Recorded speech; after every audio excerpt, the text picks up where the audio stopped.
Shabbat Shalom. So tomorrow we begin the book VaYikra, starting with Parashat VaYikra. This parasha is about korbanot, or sacrifices. It walks us through in detail the processes and rituals around bringing animal offerings to the Mishkan that Bnei Israel then dedicate to Hashem. It's not an easy read when you look at it on a literal basis, but like all things in the Torah, there is the literal story, and then there's the subtext, and there's subtext to the subtext. A lot of symbolism and ideas and philosophies that are applicable to our lives. So let's go there. In Hebrew and in the Torah, the word for sacrifice or offering is korban. Korban has in it the letters kuf, resh, bet, which also means karov or kirva. What's the idea? The idea is that when we consciously, with intention, give up something important to us, give something physical or material that matters to us in order to connect to Hashem, we've effectively used this physical medium as a means to get closer. This idea is also seen in our personal lives. Relationships require sacrifice. And if you think about it, the more you give of yourself to another human being, the more you go out of your way to help someone you love or care about, the more you create intimacy and connection with that person. So subtext number one, it's this idea that by intentionally giving up something physical of yourself for the purpose of connection, you've thereby created closeness. Now there's additional depth rooted in this idea. So again, let's take the word korban. In Hebrew, the word for victim is korbanut. Okay? To be a victim is to be a korban. It's to ask, why did someone else take something from me? Why aren't things working out for me? Why did I lose this thing that mattered to me? Why aren't things working out? This is a victim mentality, and it's rooted in scarcity, in fear, and in lack.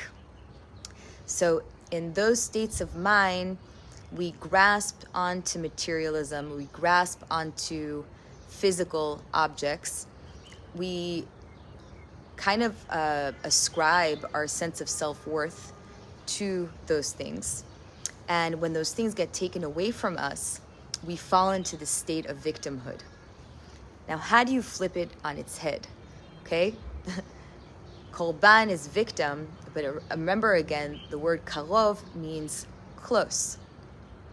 So the more spiritual take on life is that when it seems like something is getting taken from you, when it looks like things are not working out for you, can you assume a mindset of, this is working out for me, this is good anyway? Can you see loss as something that perhaps is preparing you or setting you up for something much better? So let's go back to the play on words.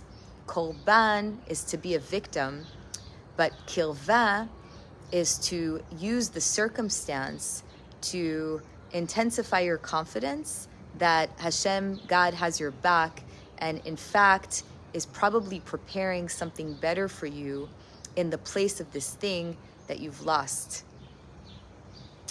What's really cool is that if you, when you read the parasha, it talks about the altar on which the animal sacrifices and offerings were placed. This altar was made from copper.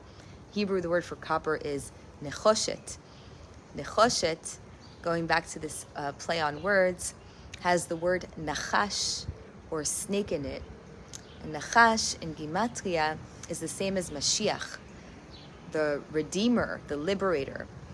So Nachash is the snake, Mashiach is the Liberator. We choose. Do we become slaves and servants to materialism? Do we freak out when it seems like we're losing things? Or do we take this moment to free ourselves from attachment from that thing, thereby turning the loss into our Redeemer? If in moments of loss, whether it's a relationship that's fallen apart, or whether it's losing money in the stock market, if in those moments you could still sit in faith and believe that everything is working out for you, that perhaps there's a lesson, or perhaps God is preparing you for something greater, you've effectively redeemed yourself from servitude to the physical world. And therein lies the, brilliant idea behind korban, behind sacrifice. It's detaching yourself from attachment to physicality, thereby redeeming yourself. Shabbat Shalom.